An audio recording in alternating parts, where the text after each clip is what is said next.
Hello everyone. जैसा कि मैंने आपको बताया था कि हम जल्द ही अपनी एक मैथ के सिलेबस कंप्लीशन की सीरीज़ स्टार्ट करेंगे। तो सबसे इम्पॉर्टेंट चैप्टर्स जो अरिथमेटिक के अंदर आते हैं, that is percentage and ratio, हम उनसे स्टार्ट करने जा रहे हैं। आज हम परसेंटेज का लेक्चर 1 लेंगे। इसके अंदर हम बेसिक कॉन्सेप्ट्स को पढ़ेंगे। कॉन्सेप्ट्स जैसे कि मल्टीप्लाइंग फैक्टर क्या होता है, परसेंटेज से फ्रैक्शन और फ्रैक्शन से परसेंटेज कैसे चेंज किया जाता है, और परसेंटेज का मतलब क्या होता है। आज हम उस चीज़ के ऊपर फोकस करेंगे। जब हमारे बेसिक्स अच्छे होंगे तो हम आगे वाले चैप्टर्स को अच्छे से कर पाएंगे। तो स्टार्ट करते हैं percentage chapter. Now in this chapter आपको एक लाइन देखने को मिल रही है, percentage. What does it mean by percentage. Percentage का मतलब क्या होता है। पर का मतलब होता है प्रत्येक, एवरी। सेंट का मतलब होता है 100, और एज का मतलब होता है हिस्सा, 100 में से एक हिस्सा। यानी कि परसेंटेज का मतलब होता है कि अगर आपके पास टोटल 100 चीज़ें हैं तो 100 चीज़ों में से अगर एक हिस्सा अगर आप लेंगे तो उसको बोलते हैं परसेंटेज। यहाँ पे ये कितना किया मैंने, ये लिख दिया मैंने 1%। ठीक है, तो परसेंटेज का मतलब क्या होता है, 100 में से एक हिस्सा परसेंटेज कहलाता है। अब दुनिया की हर चीज़, चाहे वो कुछ भी हो, मैं, आप, मेरा ये पेन, मेरी टैबलेट, आप कोई भी चीज़ ले लो, वो अपने आप में 100% होती हैं। ठीक है, एवरीथिंग इज़ 100% ऑफ इटसेल्फ। यानी कि या तो मैं 100% लिख लूँ या फिर मैं एक बोल दूँ, इसका मतलब सेम होता है। यहाँ से आप देख सकते हैं परसेंटेज 100 में से एक हिस्सा। अगर मैं इस 100 को इधर मल्टीप्लाई कर दूँ तो एक की वैल्यू हो गई 100%। यानी 100% बोलो या एक बोलो, इसका मतलब क्या होता है, सेम होता है। जैसे जैसे हम आगे बढ़ते हैं तो इस मतलब हम इस चैप्टर को किस प्रकार से पढ़ेंगे, हमने इसको टॉपिक वाइज अरेंज कर रखा है। यानी कि हम अलग अलग टाइप्स को पढ़ेंगे। सबसे पहले हम मल्टीप्लाइंग फैक्टर्स को पढ़ेंगे, उसके बाद exam based type, election, commission, इन सब टाइप को कवर करेंगे। इसको मैंने मोस्ट प्रैक्टिकल मैनर में अरेंज किया है। देखो यार, मेरा मानना ये है कि जल्दी जल्दी सिलेबस कंप्लीट करने के चक्कर में हम बहुत कुछ छोड़ देते हैं और वो हमें आगे चल के प्रॉब्लम देता है। इसीलिए हमें जो भी पढ़ना है बहुत अच्छे से पढ़ना है, समझ समझ कर पढ़ना है, चीज़ों को अंडरस्टैंडिंग के वे पे ले जाना है, कॉन्सेप्चुअल लर्निंग करनी है। ठीक है, इसके अंदर एसएससी, बैंक, सीडीएस, कैट, हर एग्ज़ाम जिसमें मैथ्स आती है वो कवर हो जाएगा। और 2018 से लेकर 21 तक के सारे क्वेश्चंस इसमें डील करूंगा मैं आपके साथ। सीजीएल के प्री हो गए, मेंस हो गए, और बैंक, सीडीएस, इन सब एग्ज़ाम के भी क्वेश्चंस मैं आपको कराऊंगा। लेकिन आज की क्लास हम सोलली केवल और केवल अब कॉन्सेप्ट्स को समझने पे ध्यान देंगे कि मैथ्स के ये कॉन्सेप्ट क्या कहते हैं। ठीक है, नाउ मैंने क्या बोला कि 1% का मतलब क्या होता है, 1% इज इक्वल टू 100 में से एक हिस्सा, है कि नहीं। यहाँ पे ये जो 100 है इसको हम बोलते हैं बेस वैल्यू। क्या बोलते हैं, बेस वैल्यू या फिर टोटल वैल्यू। यानी कि अगर आपके पास टोटल 100 रुपये हैं तो उसमें से 1 रुपया ऊपर लिखा है, यानी बेस में टोटल हम चीज़ें लिखते हैं, वो टोटल होती है, बेस वैल्यू होती है। ठीक है, अब ये तो 1% की वैल्यू हो गई। मैंने बोला 3% क्या होगा, तो 3% का मतलब होता है 100 में से 3 हिस्से। मैंने बोला 28% क्या होता है, तो आप लिखोगे सर 100 चीज़ें हैं उसमें से 28 चीज़ें, तो ये तो परसेंटेज को लिखने का तरीका हो गया ना। अब सबसे इम्पॉर्टेंट चीज़ आती है कि हम परसेंटेज से फ्रैक्शन में कैसे जाएंगे। देखो फ्रैक्शन क्या होता है, कभी कभी आपको कुछ चीज़ें इस प्रकार की फॉर्म में लिखा हुआ मिलता है, A/B, C/D, ये चीज़ें होती है फ्रैक्शन। जैसे मैंने बोला 3/4, 5/6, या फिर 7/9, ये क्या हो गए, फ्रैक्शंस हो गए।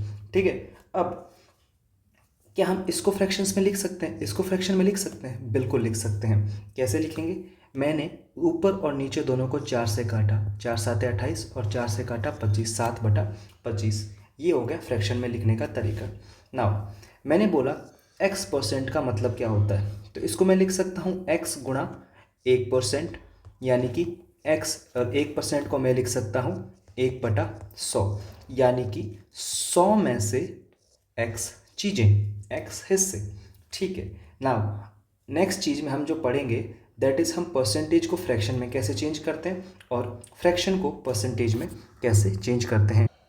नाउ अब हम पढ़ेंगे कि हम परसेंटेज को फ्रैक्शन में कैसे चेंज करते हैं। जस्ट वेट अ मिनट, मैं यहाँ लिख देता हूँ परसेंटेज टू फ्रैक्शन कैसे चेंज करते हैं। जब भी हमें परसेंटेज की वैल्यू को फ्रैक्शन में ले जाना होता है तो हम 1/100 से गुणा कर देते हैं। जैसे मैंने बोला 36%, तो आप क्या करेंगे, आप 36 को 1/100 से मल्टीप्लाई कर देंगे तो ये आएगा 36/100। हमने परसेंटेज को फ्रैक्शन में लिख लिया। समझ आया, ये 36 था और उसको 36% को हमने फ्रैक्शन में लिखा। हम फर्दर इसे काट सकते हैं, 4 से काटा 4 नम 36, 4 से काटा 25, 9/25, ये इसकी फ्रैक्शन वैल्यू आ गई। ठीक है, नाउ ये तो हमने चीज़ सीखा कि हम परसेंटेज से फ्रैक्शन कैसे करेंगे, लेकिन क्या हम फ्रैक्शन से परसेंटेज कर सकते हैं? बिल्कुल। फ्रैक्शन से परसेंटेज करने के लिए हमें इसका उल्टा प्रोसेस करना पड़ेगा। कैसे? यहाँ पे 1/100 से गुणा किया, फ्रैक्शन से परसेंटेज करने के लिए आप सीधा 100 से गुणा कर दीजिए। जैसे मैंने बोला कि भाई 9/25, इसको आप परसेंटेज में लिखो, तो मैंने इसको 100 से गुणा कर दिया। 25 से ये कटा 4 बार और 9 चौक 36 और पीछे लगा दो परसेंटेज का साइन 36%। ये तो हो गई बेसिक चीज़ें। अब आपको एक बहुत अच्छे से एग्जाम्पल से समझाता। मैंने आपके सामने एक पिज़्ज़ा की पिक्चर ली है। ये देखिए एक पिज़्ज़ा है। अगर आप इस पिज़्ज़ा में क्या देख पा रहे हैं, इस पिज़्ज़ा के 4 पार्ट्स हैं। ठीक है, ये इस पिज़्ज़ा के 4 पार्ट्स हैं। अगर मैं इन चारों पार्ट्स को साथ में ऐड कर दूं तो वो क्या बना देंगे, 100% बना देंगे, पूरा एक पिज़्ज़ा बन जाएगा। लेकिन हालांकि मैंने इस पिज़्ज़ा के 4 पार्ट्स कर दिए तो मैं इस 100% को 4 से डिवाइड करूं तो 1/4 आ जाएगा। यानी कि अगर मैं इस पार्ट की बात करूं तो ये इस पूरे पिज़्ज़ा का 1/4 पार्ट है। 4 से भाग देने पे 25% की वैल्यू आ गई 1/4। यानी कि ये पिज़्ज़ा 25% पार्ट दिखा रहा है, ये भी 25%, ये भी 25% और ये भी 25%, और कंप्लीटली ये एक 100% दिखा रहा है। तो इस प्रकार से चीज़ें 100% या एक बनती हैं। और मैंने जैसे बोला कि दुनिया की हर चीज़ अपने आप में 100% है। Everything in this world is 100% of itself. Now ये चीज़ें हमने समझी पिज़्ज़ा के एग्जाम्पल से। आप इसको और भी कई सारे एग्जाम्पल समझ सकते हैं। जैसे कि मैंने बोला कि ये एक लकड़ी का टुकड़ा है। ठीक है, इस लकड़ी के टुकड़े के 5 पार्ट्स कर दो, 1 2 3 4 5। ठीक है, और हर पार्ट अब इक्वल पार्ट है। ठीक है, तो लकड़ी 100% को दिखा रही थी। ठीक है, 100% बोलो या 1 बोलो, मैंने हर किसी के पार्ट 5 कर दिए। मतलब इस 100% को मैंने 5 भाग में तोड़ना है, तो यानी 100% का 5 से भाग देने पे मुझे मिला 20%। यानी ये लकड़ी का टुकड़ा भी 20% है, ये भी 20% है, ये भी 20% है, ये भी 20% है और ये भी 20% है। नाउ अगर हम आगे समझें इस चीज़ को और ध्यान से, कि मान लो कि मैं इन पार्ट्स को साथ में ले लूँ, तो ये पार्ट कितने हैं? तो आप बोलोगे कि सर ये 4 पार्ट हैं। कितने पार्ट हैं? 4 पार्ट हैं। 4 पार्ट है आउट ऑफ टोटल 5, इनटू में 100% कर दूंगा। बिल्कुल। अब 5 से कटा 20 बार, 80 आ गया, 80%। देखो 20 20 40 20 60 और 80, यानी ये 80% है। इसको देख लो, ये 1/5 20% है। तो ये परसेंटेज की बेसिक मीनिंग हमने यहाँ से समझी कि परसेंटेज होता क्या है। नाउ हमने ये भी सीखा कि फ्रैक्शन से परसेंटेज कैसे जाते हैं। नाउ अब हम जो पढ़ने जा रहे हैं वो हर चैप्टर की जान है, एसेंस है, जो हम मैथ्स में पढ़ने वाले हैं। परसेंटेज की सबसे इंपॉर्टेंट थिंग जो आप पढ़ने जा रहे हैं वो ये है कि परसेंटेज की स्टैंडर्ड फ्रैक्शंस क्या होती हैं। ठीक है, तो चलिए आगे बढ़ते हैं और परसेंटेज की स्टैंडर्ड फ्रैक्शंस को पढ़ते हैं। देखो मैं यहाँ से लिखना स्टार्ट करता हूँ। देखो, 1 का मतलब होता है 100%। अगर मैं दोनों तरफ 2 से भाग दे दूँ तो 1/2 का मतलब क्या हो जाएगा? 50%। अगर इसमें मैं दोनों तरफ 3 से भाग दूँ तो उसकी वैल्यू क्या हो जाएगी? यानी 1/3 क्या होगा? 1/3 होगा 33.33%, या फिर 33 सहित 1/3%। अब ये कैसे हुआ? इसको करने का तरीका क्या होगा अब समझते हैं। ये मैंने कैसे किया, यहाँ से आपको समझाता हूँ। 1/3 कुछ नहीं करना, मुझे फ्रैक्शन से परसेंटेज में जाना, 100 से गुणा कर दिया, परसेंटेज लगाया, 100 लिखा यहाँ पे, 3 से भाग किया, 3 तिया 9, 9 बार गया, 1 आया रिमाइंडर, 0 यहाँ उतारा, 3 बार गया, फिर से 9 आया, 1 आया रिमाइंडर, ये 33 सहित 1/3, 33 ये वाला, फिर ये 1 ये वाला और 3 ये वाला, 33 सहित 1/3%। आपको सभी चीज़ों में ऐसे ही करना है। नाउ मैं जल्दी जल्दी लिख लेता हूँ। 1/4 होता है 25%, 1/5 20%, 1/6 16 सहित 2/3% या फिर 16.66%। नाउ 1/7 1/7 होता है 14 सहित 2/7% या फिर 14.28%। 1/8 होता है 12 सहित 1/2% या फिर 12.5%। और सिमिलरली मैं आपको पूरा लिख के दिखा देता हूँ एकदम से। तो ये सारी फ्रैक्शंस मैंने लिख दी। नाउ इन फ्रैक्शंस को अगर हम ध्यान से देखें तो मैंने क्या बोला कि अगर 100% की वैल्यू है, मैंने दोनों तरफ 2 से भाग दिया तो मुझे 50% मिला। इसी के अंदर मैंने अगर 3 से भाग दिया तो मुझे 33.33 या फिर 33 सहित 1/3% मिला। 1/4 25%, 1/5 20% होता है, 1/6 16 सहित 2/3% या फिर 16.66% होता है, 1/7 14:2/7% या 14.28% होता है। मैं आपको क्यों बोल के बता रहा हूँ सारी। अगर अगर आपने ये नहीं याद करी सारी तो आप मैथ्स में कुछ भी नहीं कर पाओगे, कुछ भी नहीं, आप हिला भी नहीं पाओगे क्वेश्चंस को इनको करे बिना। ठीक है, 1/8 12.5%, 12.5% होते हैं। ठीक है, ये आपको 2-3 बार अच्छे से इसको पढ़ना पड़ेगा। आप क्या कर सकते हैं, इनको कई बार लिख लिख के प्रैक्टिस कर सकते हैं। जब मैं सीख रहा था तो मैंने इनको कई 10-15 बार लिखा था। ठीक है, रोज़ लिख लेता था। ठीक है, 1/9 10 मिनट लगेंगे लिखने में। 1/9 11:1/9% है, 11.11%। ये बहुत अच्छी फ्रैक्शन है, इसके बारे में आपको पता होना चाहिए। इसका हम आगे यूज़ लेके बताएंगे कैसे ये काम करता है। ठीक है, 1/10 10% होता है, 1/11 1/11 और 1/11 9.11 या 9.09%, 1/12 8 सहित 1/3%। अब ये कैसे आया, कुछ नहीं किया मैंने, 100 से 12 का भाग दे दिया, 12 8 96 96 आया, 4 आया रिमाइंडर में, लिख दिया मैंने 8 सहित 4/12, 4 से कट गया 12 3 बार, 8 सहित 1/3। अब 1/3 को भी 0.33 लिखा जा सकता है। 1/13 7 सहित 9/13, 100 को भाग दिया 13 से, 13 7 91 91, रिमाइंडर आया 9, 7 सहित 9 9 बटा 13 13, बस यही तो लिखना था। 1/14 7.14 या 7 सहित 1/7, 1/15 6 सहित 2/3 या 6.66%।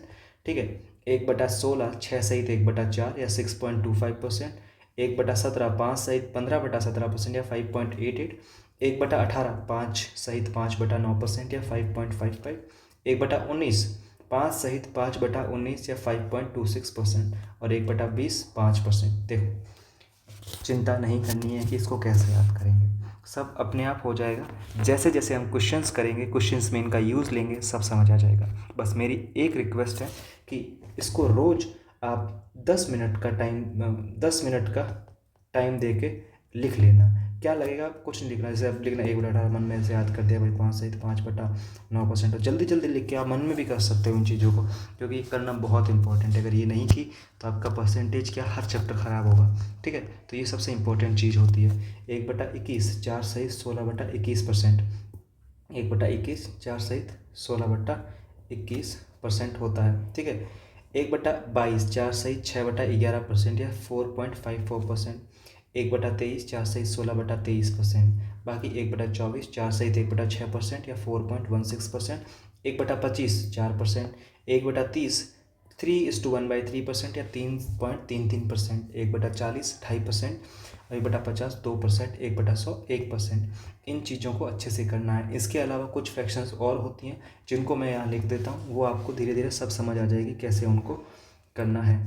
जैसे मैंने लिखा 3/8, ये होता है 37.5%। 5/8 ये होता है 62.5%। सीधा हिंदी में याद रखो 12.5%। ठीक है। 5/12 41 सहित 2/3%। ठीक है। और तो क्या था, एक 4/7 याद रखना, ये होता है 57:1/7%। ठीक है। तो ये नॉर्मल चीज़ें हैं। एक और चीज़ याद रखना, 5/6 याद रखना, 83 सहित 1/3%। ठीक है, यही है। नाउ अब ये जो फ्रैक्शंस है इनको आपको 3-4 बार लिखना है, याद करना है।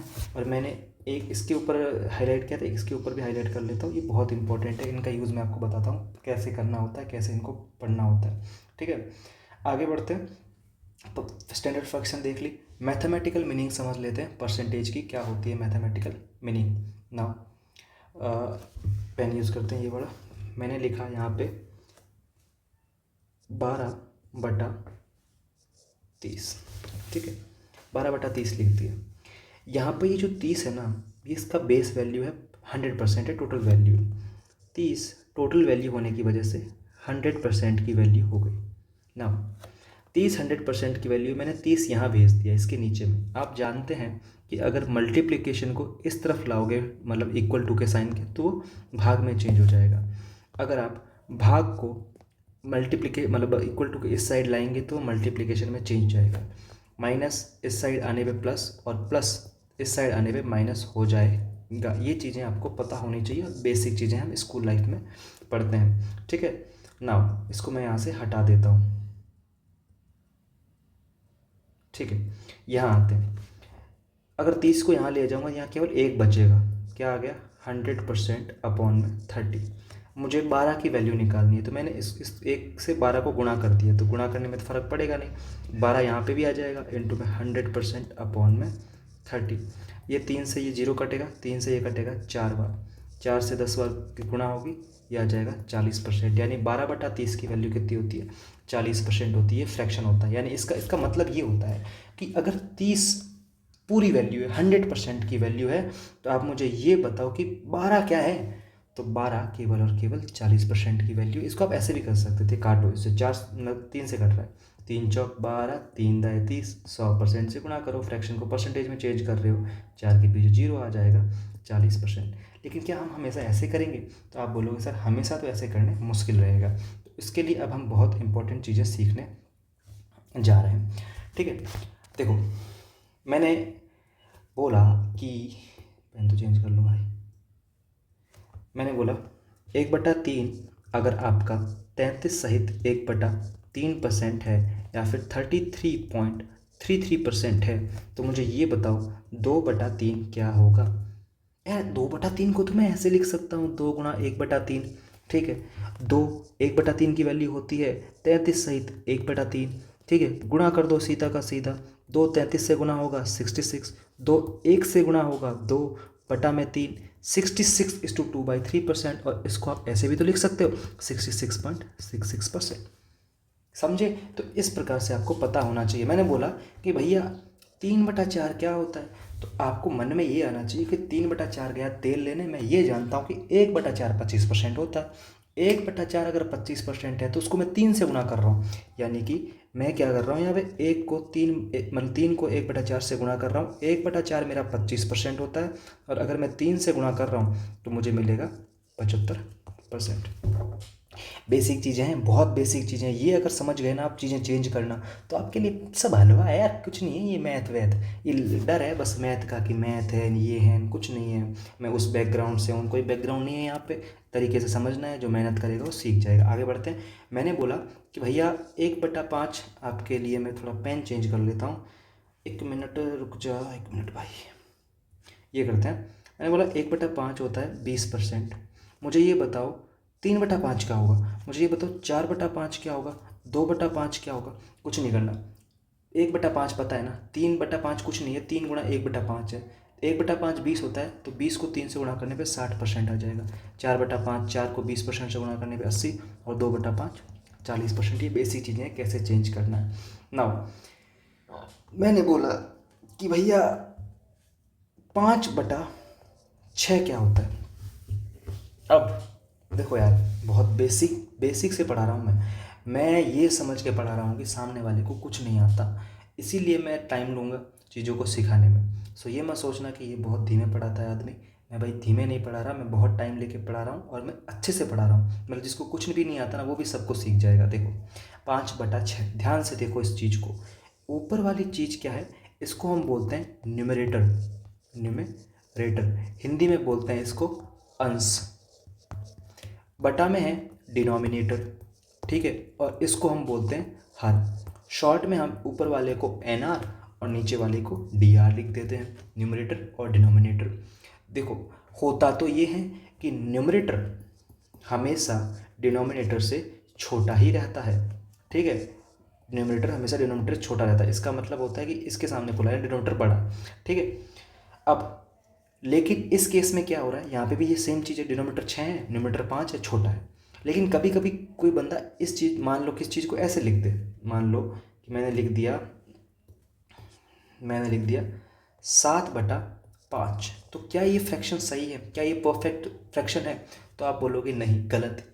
आप इसे और भी तो लिख सकते हैं। 5 को अगर मैं 7 से भाग, इसका मतलब होता है 7 को 5 से भाग देना, एक बार गया 5 यहाँ आया, रिमाइंडर आ गया 2। इसको अगर तरीके से लिखोगे तो आप 1 यहाँ पे लिखोगे, रिमाइंडर को अंश में ऊपर लिखोगे और 5/, में आ जाएगा। इसे हम हिंदी में बोलते हैं मिश्र भिन्न, ठीक है ना। आपने इसको देख लिया ध्यान से, ये एक लिखने का तरीका हो गया तरीके से, ठीक है, तरीका हो गया तरीके से, ठीक है। हाँ, तो ये 5/6 न्यूमरेटर समझ गए। अब 5/6 को हम कैसे लिख सकते हैं? मैं ऐसे लिख सकता हूँ, मतलब 5/6 को तो मैं ऐसे लिख सकता हूँ। मान लो मैंने एक में से अगर मैं 1/6 घटाऊँ तो कैसे घटेगा कि भाई एक है, ये 6 इधर गुणा हो जाएगा। या फिर आप ऐसे कर सकते हैं इन चीज़ों को समझने के लिए। देखो जब भी ये ऐसा क्वेश्चन आ जाए कि भाई एक में से फ्रैक्शन को घटाना है, कैसे घटाना है, यहाँ पे फ्रैक्शन देखो क्या 6 है, मैंने क्या किया, मैंने ऊपर नीचे 6 से गुणा कर दिया, यहाँ पे भी 6 से गुणा कर दिया और यहाँ पे भी 6 से गुणा कर दिया। तो नीचे आ गया क्या, ऊपर आ गया 6, नीचे आ गया 6, इसको हटा दो यहाँ से, ये ले भाई। और उसमें से मुझे अब घटाना है 1/6। 6 एलसीएम आ गया 6, ऊपर 6 में से एक घट गया 5। भाई जिसको भी ये सब चीज़ें आती है ना, वो 1.5x पे देख के या फिर आगे स्किप करके भी देख सकता है इस चीज़ को, ठीक है। अब मैंने इस चीज़ को यहाँ पे ये लिखा, इसको मैं अगर और तरीके से लिखूं, ठीक है, तो कैसे लिखने वाला हूँ मैं, इस सब को मैंने यहाँ से हटाया, डिलीट करो तो यहाँ से इसको भी हटाओ यहाँ से। नौ सी 5/6, इसको मैं लिख सकता हूँ 1 - 1/6। 1 क्या होता है, 1 होता है 100%। 1/6 क्या होता है, 1/6 होता है आपका 16 सहित 2/3%। अब इसमें से आपको ये घटाना है, यानी एक परफेक्ट चीज़ में से मिश्रित भिन्न को हटाने के लिए आप क्या करेंगे, 100 में से 16 ना घटाएं, 100 में 17 घटा दो, कितने होते हैं 83। अब आप 3 में से 2 घटा के ऊपर लिख दो 1, और नीचे बटा का 3 लिख दो। ये बहुत शॉर्ट ट्रिक होती है। जैसे मैंने बोला ना कि मान लो कि 90 में से 6 सहित 3/5 घटाना, कुछ नहीं करना, 90 में से 6 मत घटाओ, 90 में 7 घटाओ, कितने आएंगे 83। 5 में से 3 घटाओ, ऊपर लिख दो और नीचे लिख दो 5 के 5, ये आ गई वैल्यू, ठीक है। बस इतना चीज़ आपको पता होना चाहिए। अगर आपको और तरीके समझना है, जैसे मैंने बोला कि ए में से B/C/D घटाओ, तो कुछ नहीं करना, ए में से बी में घटा के ए में से B+1 घटा दो, और ऊपर आप क्या करो, डी में से C लिख दो और नीचे डी का नीचे आप डी लिख सकते हैं, और इसको आप हाईलाइट भी कर सकते हैं, ठीक है। और हाईलाइट करने के बाद ये गायब हो गया, इसलिए मैं हाईलाइट नहीं करूँगा इसे, ठीक है। ये आप लिख सकते हैं, ठीक है। आगे बढ़ जाता हूँ।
अब इन क्वेश्चंस को देखो जो मैंने आपके सामने लिखे हैं। पहला क्वेश्चन है 2.56% ऑफ 625। ठीक है, दूसरा क्वेश्चन ये है, तीसरा ये। पहले करते हैं इसको। सबसे पहले आपको शिफ्टिंग ऑफ डेसिमल आनी चाहिए। जैसे मैंने लिखा 1.7 इंटू में 0.14। आपने देखा कि यहाँ पे एक संख्या के बाद पॉइंट है या दो संख्या के बाद पॉइंट है। कुछ नहीं करना, सीधा आप 17 को अगर 14 से गुणा करेंगे तो क्या आएगा, 17 चौका 17, 170, 17 चौका 68, यानी कि देखा जाए तो 8 238। और आप क्या करना है, अब यहाँ पे दो संख्याओं के साथ पॉइंट है या एक संख्या के बाद, तो आप तीन संख्याओं के बाद पॉइंट लगा दो, ये आंसर जीरो आ गया, मतलब सीधा आंसर आ गया। यहाँ पे भी आप क्या कर सकते हैं, यहाँ पे भी आप इसी प्रकार से करेंगे कि इसके अंदर इस परसेंटेज को आप यहाँ से उठा के यहाँ रख देंगे तो आपको 6.25 दिख जाएगा। परसेंटेज का साइन उठा के आप यहाँ रख देंगे। ठीक है, तो अब ध्यान से देखा जाए तो ये क्या बन गया, इस पर जीरो यहाँ से हटा। ठीक है, ये परसेंटेज बेसिकली गुणा ही हो रहा है तो कहीं भी लिख दो। ठीक है, और ये चीज़ मिल गई 6.25%। अभी आपको थोड़ा बहुत समझने में दिक्कत आ रही होगी, क्या 6.25%। कुछ नहीं करना, अपनी इस लिस्ट पे आओ, इस लिस्ट को मैंने लगा दो। 6.25% कहीं ना कहीं ज़रूर दिखेगा, ये दिख गया, इसका मतलब होता है 1/16। ठीक है, तो 6.25% का मतलब क्या हो गया, 1/16। 256 को 1/16 से गुणा करना है तो उसकी वैल्यू आ जाएगी 16। बेसिकली अगर आप सीधा 2.56% निकालते हैं ना तो बहुत हार्ड हो जाता, लेकिन अगर आप ऐसे करेंगे तो बहुत इजी रहेगा। ठीक है, मतलब बहुत आसान चीज़ें होती है, थोड़ा दिमाग लगाना होता है बस। अब देखो, मैंने इस क्वेश्चन को ध्यान से देखा तो मुझे यार एक चीज़ नोट में आई कि यहाँ पे यार मतलब यहाँ पे भी 2193 ऐसा कुछ है, यहाँ पे भी 2193 ऐसा कुछ है, यार इनमें से कुछ रिलेशन बिठाना पड़ेगा, बीच में प्लस है। ठीक है, ऑफ गया तेल लेने, ऑफ गया तेल लेने, ऑफ का मतलब होता है गुणा। ठीक है ना, अब यहाँ पे दो संख्याओं के बाद पॉइंट है। ठीक है, यहाँ पे एक संख्या के बाद पॉइंट है। अगर मैं इस परसेंटेज को इस, ठीक है यहाँ पड़े रहने दो, यहाँ पे ये जो परसेंटेज है इसको उठा के मैं, मतलब इन दो संख्याओं के बाद पॉइंट है, मैंने यहाँ लगा दिया पॉइंट, और यहाँ से दो संख्याओं के बाद के जो पॉइंट है उसको मैंने हटा दिया, ये मैंने यहाँ से हटा दिया। अब ये 2193 हो गया और ये यहाँ आ गया। मैंने क्या किया कि यहाँ पे इस क्वेश्चन में मैंने कुछ गलती करी है शायद उतारने में। ठीक है, यहाँ पे इसके पहले यहाँ पे पॉइंट लगा हुआ है 219, यहाँ पे भी पॉइंट आना चाहिए। ठीक है, उस पॉइंट को मैंने यहाँ से हटा के यहाँ लिख दिया, और ये एक पॉइंट इस संख्या के बाद, एक पॉइंट इस संख्या के बाद, दो संख्याओं के बाद पॉइंट हो गया 2.99%, और यहाँ पे 7.0, इस परसेंट को उठा के यहाँ लिख दो। 7.01% ऑफ 2193 प्लस में 2.99% ऑफ 2193, 2193 बाहर ले लो, 2193 बाहर आ गया। 7.01 और 2.99 का मतलब होता है 10%। किसी भी संख्या का 10% निकालना मतलब 1/10 से मल्टीप्लाई कर देना। 2193 इंटू में 1/10, 1/10 देखो मैंने बोला कि 625 बटा में 10, तो इसका मतलब होता है एक संख्या के बाद पॉइंट, बटा में 10 एक संख्या के बाद पॉइंट, बटा में 10 की पावर 2, यानी कि बटा में अगर 100 है तो आप दो संख्याओं के बाद पॉइंट लगा दो, बटा में अगर 10 के पीछे जितने जीरो हैं उतनी संख्याओं के आगे पॉइंट बाद में पॉइंट लगा दो। जैसे यहाँ पे है तो यहाँ देखा एक संख्या के बाद पॉइंट लगा दो, ये हो गया 6.25, सॉरी 62.5। मैंने बोला 338 बटा में 1000, तो तीन संख्याओं के बाद पॉइंट लगा दो, 1 2 3 और यहाँ पॉइंट लगेगा, यानी 0.338 इस प्रकार से। तो यहाँ पे आंसर आ जाएगा 219.3। ठीक है, अब मैं इसको हटा देता हूँ यहाँ। अब इस क्वेश्चन को देखो, 465% ऑफ दिस। यार 465 तो नहीं पता, लेकिन 56.66 जरूर पता है, क्योंकि अगर मैं इसके टुकड़े करूँगा ना तो अभी 50% और 6.66 दिखने को मिलेगा। यार 50% से तो कुछ याद आया था, 50% से तो क्या याद आना चाहिए यार, 50% तो 1/2 को देखा था, और 6.66 1/15 को देखा था, यानी कि कुछ नहीं है 50% और मतलब 1/15 का जोड़ किया गया है यहाँ पे। 50% की वैल्यू क्या होती है, एक इसको मैं लिख सकता हूँ 50% प्लस में 6.66%। 50% की वैल्यू होती है 1/2 और 6.66 की वैल्यू होती है 1/15। क्या करना है, इसको बराबर करने के लिए हम इसको जोड़ देते हैं, दोनों का एलसीएम लिया मैंने, या एलसीएम लेने की जरूरत है ही नहीं, क्या करेंगे हम सीधा गुणा ही कर देते हैं, इसको ऐसे कोष्ठक में डालते हैं 465। मैंने क्या किया, ऐसा मैंने क्यों किया, ये परसेंटेज यहाँ से उठा के यहाँ डालो, परसेंटेज का मतलब डायरेक्टली गुणा, तो यहाँ से ये हट गया, ये चीज़ यहाँ से हट गई। अब डायरेक्टली गुणा ही तो करना है, 465 का ये परसेंट निकालना है, तो ये कैसे निकलेगा, गुणा कर दो 1/2 प्लस में 1/15, ठीक है। 465 का आधा करोगे तो 2 3 2.5 प्लस में 1/15, 15 3 45, 15 एकम 15, जोड़ दो 263.5। बस अगर आप 4.65% निकालते ना तो हालत खस्ता हो जाती है आपकी, ये बात आपको पता होनी चाहिए। अभी बहुत आपको मैं ना ब्रेक करके परसेंटेज निकालना सिखा देता हूँ, ठीक है। जैसे मैंने बोला कि भैया जी 30,300 का 8% क्या होगा, कुछ नहीं करना, गुणा करना है। परसेंटेज का मतलब क्या होता है, परसेंटेज का मतलब होता है 1/100, ठीक है। यानी मैंने इस परसेंटेज को यहाँ से हटा के मैं सीधा 1/100 लिख सकता हूँ का, बिल्कुल लिख सकते हो, का दिक्कत है, कौनो दिक्कत नहीं, लिखा। अब सीधा गुणा ही करना है, कहा गया तेल लेने, बार बार नहीं बोल रहा मैं एक ही चीज़, ठीक है, अब नहीं बोलूँ। 303 गुणा 8 गुणा कर दो 24।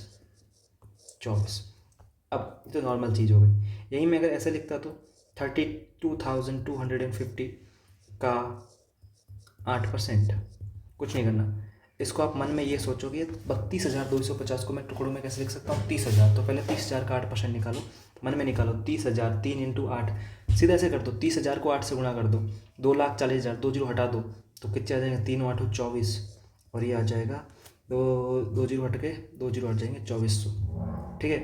कैसे किया, 30,000 का 8%, परसेंटेज से 2 जीरो हट जाएंगे, गुणा कर दो, 8 दिया 2400, फिर 2,000, इसको भूल जाओ, यहाँ पे इसको भूल जाओ, अब हमारे पास ये जो बचा ना इसका परसेंटेज निकालना है 2,000 का 8%, इसको ही भूल जाओ, पीछे 3 जीरो मान लो, 2,000 का 8%, 2 8 16, 160, ठीक है। मैं लिख देता हूँ इसको 160, फिर से 2,200 का 8%, भाई 2,000 का 8% 160 है, तो 1 जीरो कम हो गया, 200 बच गया, तो उसका 8% 16, फिर 50 का 5 8 40 4, जोड़ दो तो ये आ गया 2556, 56,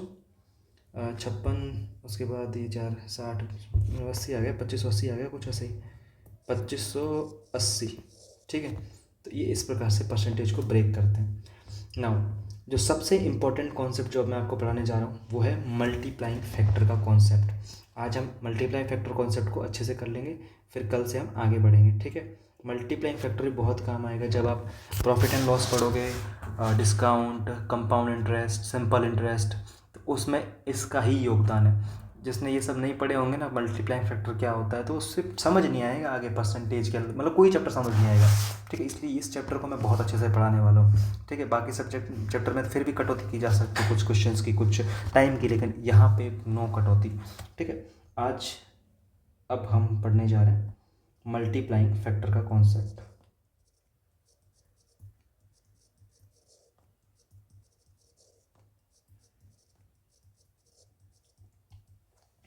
मल्टीप्लाइंग फैक्टर क्या होता है, देखो मल्टीप्लाइंग फैक्टर का मतलब है कि अगर किसी संख्या को कुछ प्रतिशत से बढ़ाया जाता है या फिर कुछ प्रतिशत से घटाया जाता है, ध्यान से सुनना, अगर किसी संख्या को कुछ प्रतिशत से बढ़ाया जाता है या फिर कुछ प्रतिशत से घटाया जाता है तो अंत में जो संख्या आपको प्राप्त होगी ना, अंत में जो संख्या प्राप्त होगी वो शुरुआती संख्या का कितने गुना हो जाएगी, उसी को ही मल्टीप्लाइंग फैक्टर बोलते हैं, ठीक है। अब यहाँ पे हम दो मेथड्स का यूज़ करेंगे, एक मेथड होगा रेशो मेथड और दूसरा मेथड होगा परसेंटेज मेथड, या फिर आप बोल सकते हो 100 मेथड।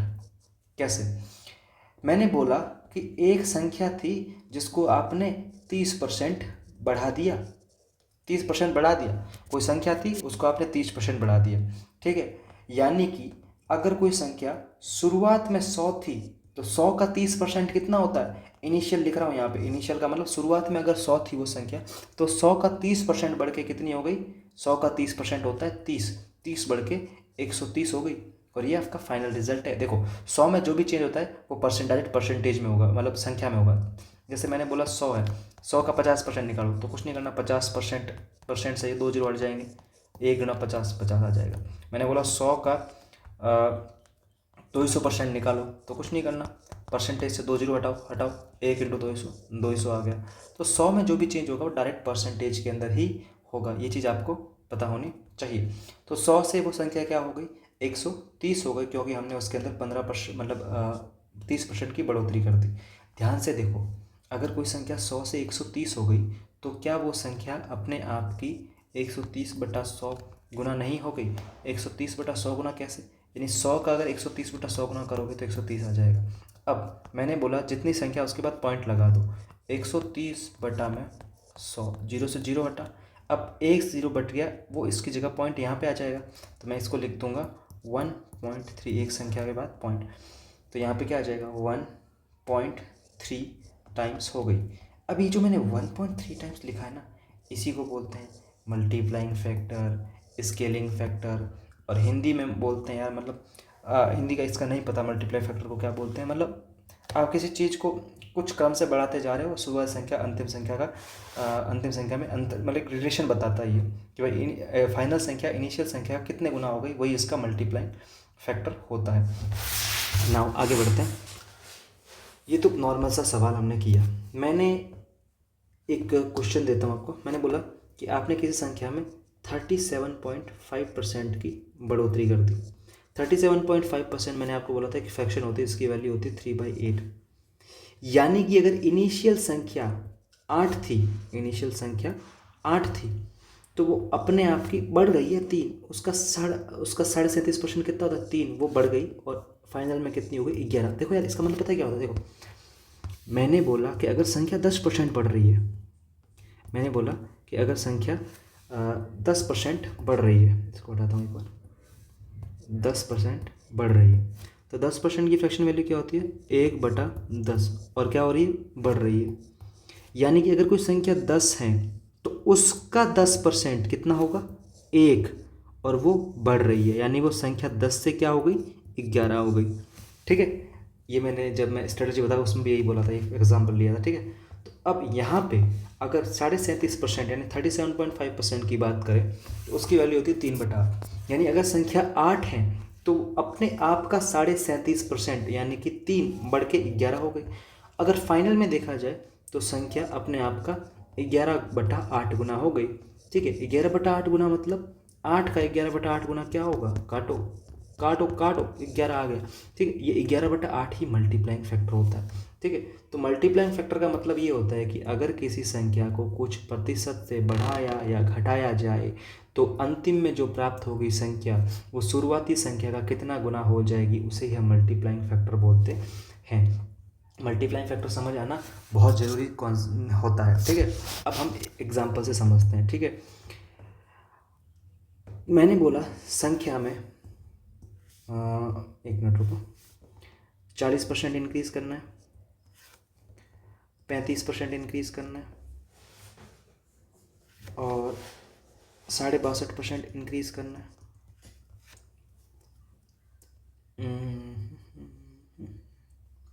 50% इंक्रीज करना है। ठीक है ना, मैंने आपको दो चीज़ें बोली, आप रेशो मेथड से भी कर सकते हो, परसेंटेज मेथड से भी कर सकते हो, 100 मेथड से भी कर सकते हो। यहाँ पे मैंने 100 मेथड का यूज़ लिया। इसी को अगर परसेंटेज से करना होता, मतलब रेशो से करना होता तो कैसे करते, 30% को मैं लिख सकता हूँ 3/10, यानी 10 से संख्या 13 गुना हो गई, यानी अपने आप की 13/10 गुना हो गई। ठीक है, यहाँ पे ध्यान से देखो 40%, मैं यहाँ पे लिखता हूँ कि अगर इनिशियली संख्या क्या है तो उसका फाइनल रिजल्ट क्या बनेगा। इनिशियली संख्या u है, इनिशियली संख्या x है, इनिशियली संख्या z है, और इनिशियली संख्या राम है, राम नहीं, इनिशियली संख्या ये आदमी है। ठीक है, उसको 50% बढ़ाना है हमें। अब देखो 40% की फ्रैक्शन वैल्यू क्या होती है, दो तरीके से करेंगे, 2/5, यानी पर्स बढ़ रहा है बढ़ रहा है बढ़ रहा है, ये यहाँ पे बढ़ रहा है, यानी इनिशियली में अगर वो u था तो वो अपने आप का 5 से बढ़ के 2 हो गया, अब वो फाइनल में 7 हो जाएगा बटा में 5 इंटू में यू। समझ रहे हो, यानी 5 से 7 हो गया। कैसे हुआ, 5 में उसका 40% बढ़ाया तो 2 बढ़ा के 7 कर दिया। 5 से कोई संख्या 7 हो गई मतलब अपने आप की 7 बटा 5 गुना हो गई। बस यही तो यहाँ पे किया है और कुछ खास नहीं किया। नाउ अब हम देखते हैं, जैसे मैंने 35% लिखा। 35% की अगर फ्रैक्शन वैल्यू मन में आप कैलकुलेट करोगे तो आप जानते हो 5% की वैल्यू होती है 1/20। ठीक है, तो 5 का कितना गुना होता है 35? 7 गुना। 5 7 35, तो 1/20 का भी 7 गुना कर दो, यानी कि 7/20 प्लस जोड़ना है। यानी अगर कोई संख्या शुरुआत में 20 थी, यानी शुरुआत में अगर 20 थी तो अब अपने कितने गुना हो गई, 27, मतलब 7 जोड़ के 27 गुना हो गई, यानी 27/20 गुना।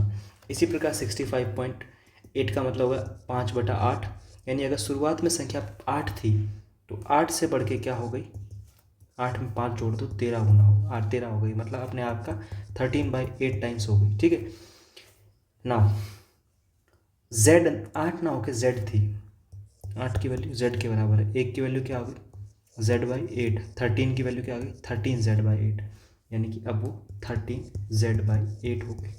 ठीक है, ये नॉर्मल सा एग्जाम्पल है, 1/2, तो 2 से कोई संख्या 3 हो गई, बस इतना ही था। ये बेसिक मल्टीप्लिकेशन फैक्टर्स को हमने पढ़ लिया। अब बहुत इंपॉर्टेंट चीज़ समझने जा रहे हैं। ठीक है, मैंने बोला कोई संख्या ए है। ठीक है, मैंने क्या बोला, कोई संख्या ए है। अब इस ए के अंदर हम क्या करते हैं, कुछ चेंज करते हैं। मैंने बोला आप इसके अंदर k% बढ़ा दो, यानी कि संख्या ए तो रहेगी ही रहेगी, साथ में ए का k% और जुड़ जाएगा। यानी कि अगर मैं ए कॉमन ले लूँ तो 1 + k% आ जाएगा। यानी कि अगर मैं 1 को 100% लिखूँ तो इसकी वैल्यू आ जाएगी आपकी 100 प्लस में k%।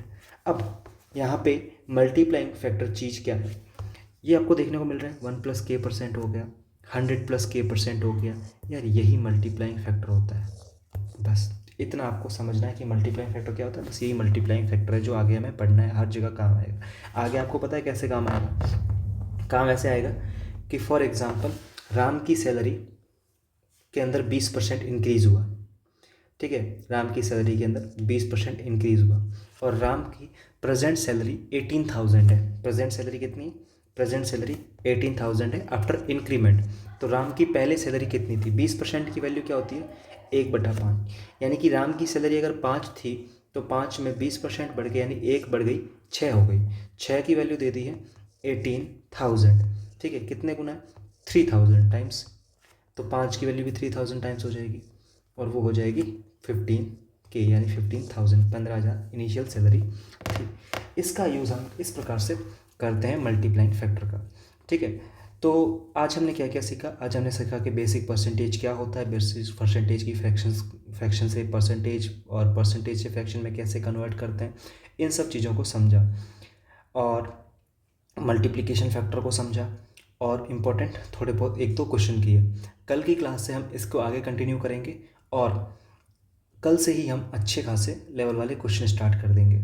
ठीक है, अब मैं आपसे जानना चाहूँगा इस मतलब कमेंट बॉक्स में कि क्या आप पहले केवल कॉन्सेप्ट करके फिर प्रैक्टिस करना चाहते हैं, या साथ साथ में मतलब कॉन्सेप्ट भी कर लिया और साथ साथ में उसकी प्रैक्टिस भी कर ली, ये सही रहेगा। इन दोनों अप्रोच में से आप कोई भी अप्रोच बता दीजिए और फिर आज का वीडियो यहीं एंड करते हैं। जय हिंद और जय भारत।